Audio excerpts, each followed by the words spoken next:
Bordel, je viens de faire tomber mes livres. Oh non! Oh non! Il est abîmé. Oh, Winter, oh la vache.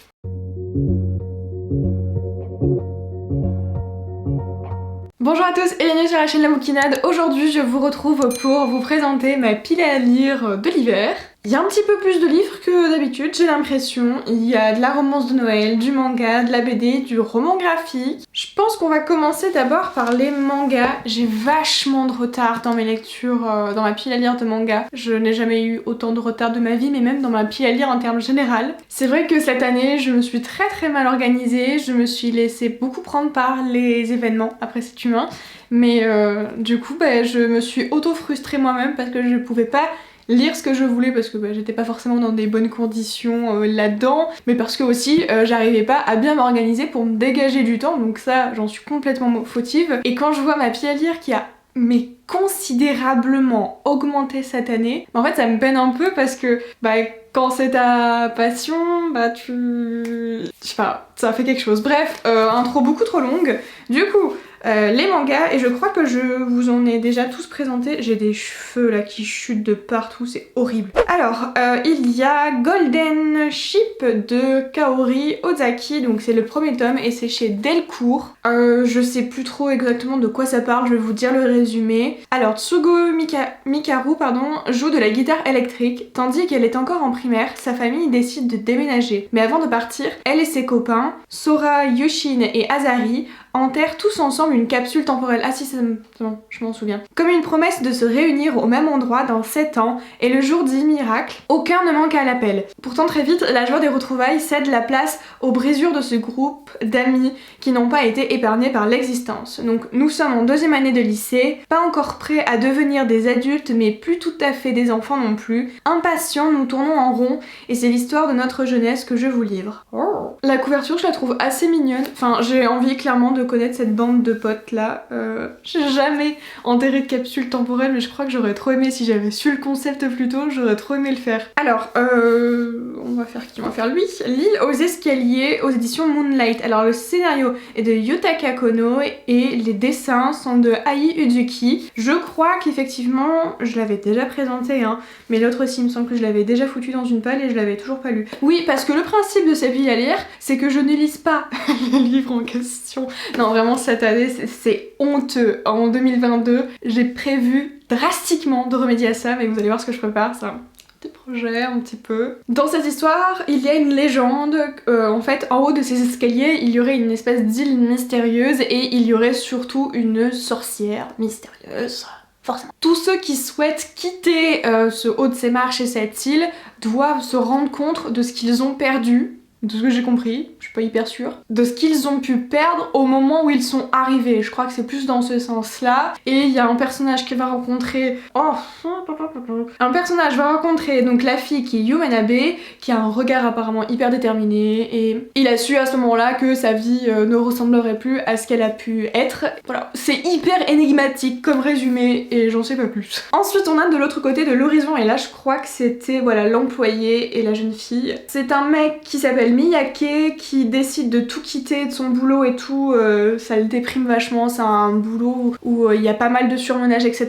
Il décide de tout quitter pour aller gérer un petit bureau de poste dans un petit village. Il va faire la rencontre d'une lycéenne et ça va être un petit peu autour de ces deux personnages là. Ils vont s'apprendre beaucoup de choses l'un comme l'autre, et cette rencontre et surtout le fait d'être parti comme ça va lui permettre de pouvoir prendre un nouveau départ et de connaître son soi profond. Enfin plutôt de se retrouver, vous avez compris le sens. Ensuite, romance de Noël. Alors préparez-vous parce que donc là on est normalement le mercredi, on est mi-décembre, à l'approche de Noël en tout cas. Je vais vous tourner une vidéo avec ces livres là, donc c'est un petit peu un spoiler, mais je m'étais dit que j'allais quand même l'intégrer à cette pile à lire vu que je comptais les lire. J'ai envie de lire Les étoiles brillent plus fort en hiver de Sophie Jomain. Je sais pas si vous avez un petit peu suivi mon histoire avec Sophie Jomain. Rien d'exceptionnel, mais j'ai rencontré l'autrice Sophie Jomain dernièrement pour son histoire La Belle et la Bête qui a été publiée chez Rocambole sur l'application Rocambole. Et coup de foudre, j'adore cette autrice.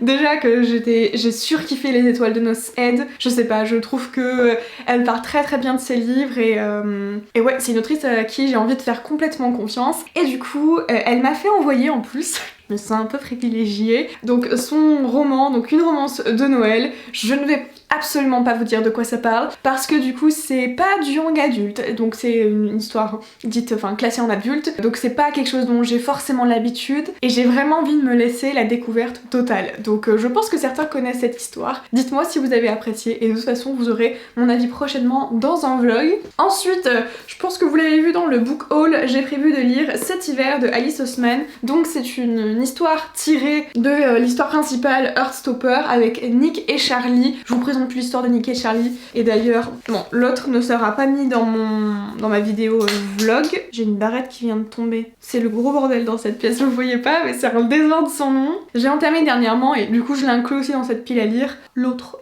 histoire qui ne se passe pas en hiver, hein. Je crois qu'on est au printemps ou en été et je vous conseille d'abord de lire les Heartstopper avant de lire ces histoires là parce que elles se passent généralement après ou alors elles complètent mais elles risquent fortement de vous spoiler des détails de l'histoire principale. Mais voilà, celui-ci sera inclus du coup dans le vlog de lecture de Noël. Et puis ensuite, j'avais vu la série l'année dernière, il n'y aura pas de suite et je suis très déçue. Donc j'ai décidé que j'allais lire le livre. Je ne sais pas si ça reprend par contre uniquement la première saison, auquel cas c'est un peu con. Donc il s'agit de Dash et Lily, il y a eu l'adaptation sur Netflix. J'ai jamais autant kiffé une série de romance de Noël. Enfin, c'était vraiment génial, tout le speech et toute l'histoire, etc. Et je sais plus par qui c'est écrit. Alors Rachel Cohn et David Levitan. Ah, ils sont deux? Ok, ça a été publié chez Michel Lafon et pour vous faire le speech, en gros, Dash va aller dans une librairie et il va tomber sur un carnet rouge un peu bizarre dans une librairie puisque c'est un carnet au milieu de toutes ces étagères. Il va le lire et en fait c'est une succession de... Enfin dans ce carnet là plutôt il y a une première page où en fait c'est une énigme qu'il doit résoudre et faire certaines choses et ensuite donc une fois qu'il a réalisé, je crois qu'il écrit quelque chose, la personne qui était derrière la première énigme va continuer à alimenter un petit peu ce jeu de pistes et ils vont certainement, pourquoi pas, pouvoir se rencontrer, etc. Ils apprennent aussi à se connaître à travers ces énigmes-là et à travers ces lettres. Quelque part, c'est un peu épistolaire du coup dans ce carnet. Mais c'est toute une romance, donc c'était hyper mignon et je me dis que ça peut que me faire du bien parce que j'ai vraiment besoin de lecture légère. Toute cette année, en fait, je me suis butée à chaque fois choisir des livres que je considère comme lourds dans le sens où souvent c'est des univers assez chargés et en fait c'était clairement pas l'année où il fallait que je fasse ça. Donc je me laisse l'opportunité de choisir des lectures qui me feront entièrement du bien et qui vont m'aérer un peu l'esprit. Et donc c'est le dernier tome des Chroniques lunaires. Si vous connaissez pas les Chroniques lunaires, c'est une réécriture de contes dans un univers complètement futuriste, on va dire ça comme ça. Et en gros le premier tome c'est Cinder et on se place... Oui, Cinder en gros c'est Cendrillon. Ah punaise, j'ai même plus le speech de base. Ah si, en gros le premier tome, donc Cinder c'est un peu la mécano de sa ville, c'est la plus douée. Elle va un jour devoir réparer quelque chose, faire la rencontre du prince et ça va pas vraiment se passer aussi doux et sympatoche que le conte tel qu'on le connaît. Donc forcément elle vit pas du tout avec ses parents, il y a forcément les deux sœurs là, les deux pestes là, Anastasia et Javotte. Ce ne sont pas Anastasia et Javotte dans Cinder, c'est un peu différent d'ailleurs du conte de base, mais j'adore cette réécriture et j'ai hâte de clôturer cette série de livres. Ça fait des années que je l'ai commencé. Je crois que j'ai énormément apprécié de toute cette histoire. Étrangement, je crois que celui que j'ai préféré c'était Levana, apprendre son histoire à elle, parce que Levana en gros c'est l'anti-héroïne, c'était c'est la méchante de l'histoire. C'était hyper bien construit, c'était super bien d'avoir vraiment ce personnage mauvais et néfaste au devant de la scène et montrer un petit peu toutes les crevasses qu'elle a pu avoir dans sa vie. J'ai trouvé ça super intéressant, enfin bref, c'est pas du tout le bon livre je parle là, mais voilà. Et j'aime beaucoup cette espèce là d'halo lumineux qu'il y a derrière elle. Très fan. Et ensuite, donc nous avons le tome 4 de Sorceline, la BD. Ça va être très automne, mais c'est pas grave. On n'est pas très loin de cette saison là non plus. C'est l'histoire de la jeune Sorceline qui rêve d'être...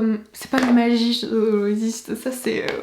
Ça c'est Harry Potter, mince, en gros vétérinaire mais version animaux fantastiques quoi. Elle va du coup rentrer dans son école, commencer à suivre la formation et il y a plein en fait de petites énigmes, de petites paquettes, mais il y a des problèmes qui se passent là-bas qu'elle va devoir résoudre petit à petit. Elle va apprendre aussi des uns et des autres. Et voilà, donc on suit Sorceline qui évolue petit à petit. C'est une BD que j'adore. Je sais pas si c'est l'une de mes BD préférées de cette année, mais j'aime beaucoup cette petite fille et tout ce monde là et les planches sont aussi super belles. Je vous en montre à chaque fois mais je peux pas résister en fait. Je trouve que les couleurs sont magnifiques.